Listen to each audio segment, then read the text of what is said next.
各位聽眾大家好，歡迎收聽 Pantry Talk。Pantry Talk 專為想透過真實商業新聞提升商業英語能力嘅廣東話專業人士而設。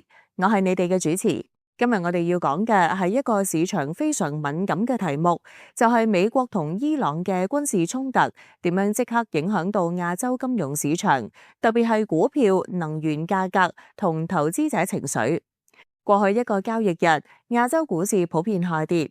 香港股市、日股同南韓股市都出現明顯回調，而相反，油價同金價就急升。市場嘅反應其實好直接，投資者一見到中東地緣政治升溫，第一個動作就係減少風險資產，同時買入避險工具。美國同伊朗之間嘅衝突雖然地理位置遠離亞洲，但對全球能源供應同通脹預期影響非常即時，所以資金流向變化得好快。如果我哋由宏觀角度睇，今次市場震盪唔只係一單軍事新聞咁簡單。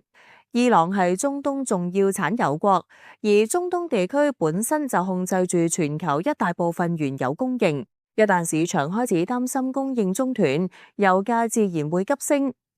而油價上升對亞洲經濟影響特別大，因為亞洲好多國家都係能源進口地區，油價上升意味住企業成本增加，通脹壓力上升，亦會影響央行未來嘅利率決定。對投資者嚟講，今次另一個好值得留意嘅現象就係行業表現分化得非常清楚。航空股、運輸股同消費相關股份普遍受壓，因為燃料成本上升同需求不確定性增加。相反，能源股同國防相關股份就受到資金追捧。呢種板塊輪動其實反映市場喺短期內重新評估風險同回報。了解完最新嘅市場動態，我哋嚟到今日嘅詞彙學習環節。我哋會教大家5個同今次主題相關嘅財經英文詞彙。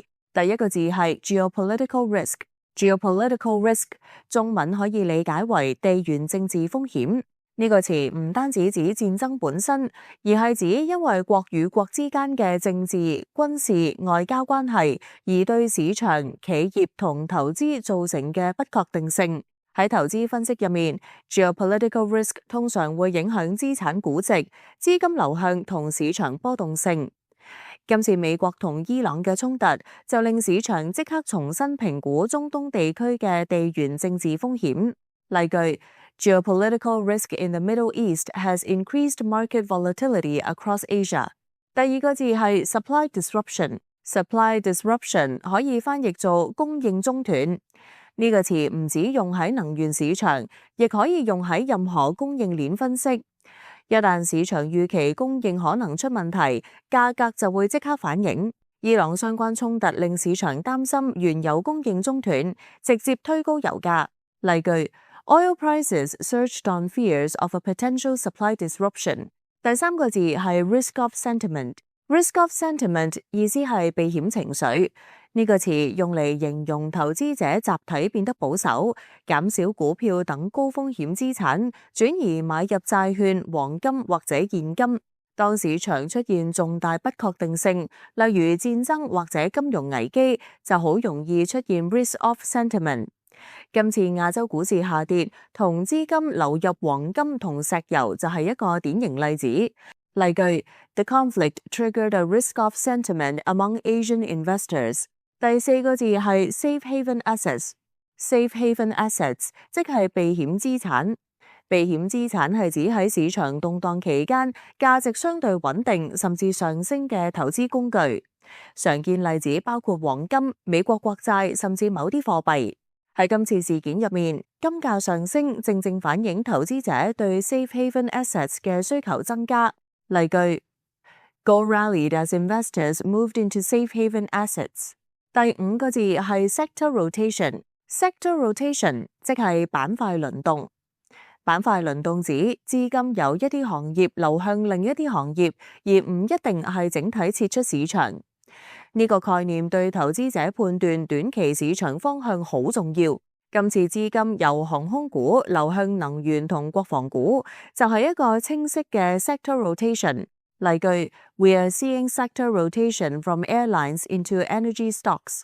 學完單詞，我哋嚟聽一段模擬對話，睇下喺辦公室 pantry 同事之間會點樣傾呢個話題。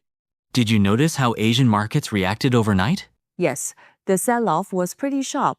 The Iran situation really shifted sentiment. I agree. It feels like classic risk-off behavior. Equity exposure was cut very quickly. Exactly, and you can see sector rotation clearly. Airlines were hit, while energy stocks moved higher. The oil price move worries me more. Higher energy costs could feed into inflation again. That's my concern too. If this drags on, central banks may have less room to ease policy. So, for now, it's probably about managing exposure rather than chasing short-term gains. Absolutely. In this kind of environment, capital preservation matters more than return.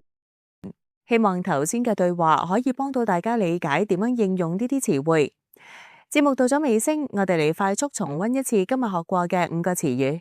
Geopolitical risk, supply disruption, risk-off sentiment, safe haven assets, sector rotation。最後總結一下，今次美國同伊朗嘅衝突，再一次提醒投資者，地緣政治風險永遠都係市場入面一個不能忽視嘅因素。短期波動未必等於長期趨勢，但理解市場點樣反應先至係專業投資判斷嘅關鍵。希望大家以後睇相關新聞嘅時候，會對呢啲詞更加敏感，不妨喺工作會議或者電郵入面試下用佢哋，會令你嘅表達更精準、更專業。今集嘅 Pantry Talk 就到呢度，多謝收聽，我哋下集再見。